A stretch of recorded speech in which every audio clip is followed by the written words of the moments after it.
La famille Pomare était la seule famille royale de Tahiti, d'abord alliée avec les Britanniques, puis sous le protectorat français de 1842 à 1880. C'est une famille qui a joué un rôle important dans l'histoire de Tahiti. 5 d'entre eux se sont succédés rois de Tahiti.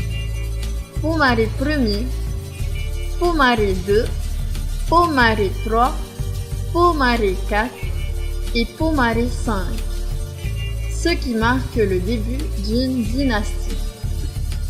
Plus d'un siècle après, nous pouvons retrouver les vestiges qui contribuent à cet héritage du patrimoine culturel dont la famille Pomare nous a laissé, comme le tombeau du roi Pomare V, le cimetière royal de la famille Pomare ou encore le bassin de la reine Pomare IV.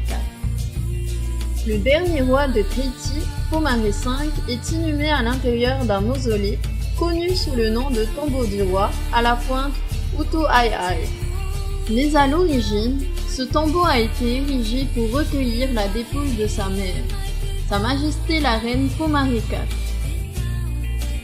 Le cimetière royal des Pomare, situé à proximité immédiate de l'école Aotoru Darui, regroupe les dépouilles des rois Pomare Ier, Pomare II, Pomare III et de la reine Pomare IV, ainsi que de leurs descendants. Chaque tombe royale est repérée par 2 simples pierres sacrées, dressées et posées à l'endroit de leur tête, orientées au soleil levant, ce qui permet aux manas d'établir un lien entre la Terre et le cosmos.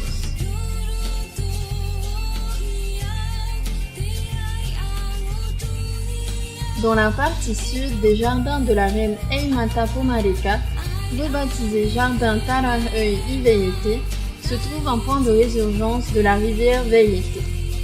L'histoire raconte qu'aux temps anciens, les femmes et leurs nouveau-nés venaient dans les eaux du bassin se purifier et faire leurs ablutions après l'enfantement. Ce bassin a été aménagé en 1858. Les Tahitiens venaient puiser l'eau particulièrement pure dans des gourdes placées dans des paliers. La reine Eimata Pomare IV, qui ne buvait que du lait de coco ou l'eau de cette source, se baignait chaque matin dans le bassin naturel qui entoure la source. Elle restait longtemps plongée dans une sorte de vase que l'on avait creusé dans le basalte et elle ne se lassait pas de sentir sur sa peau la caresse précipitée et fluide du courant.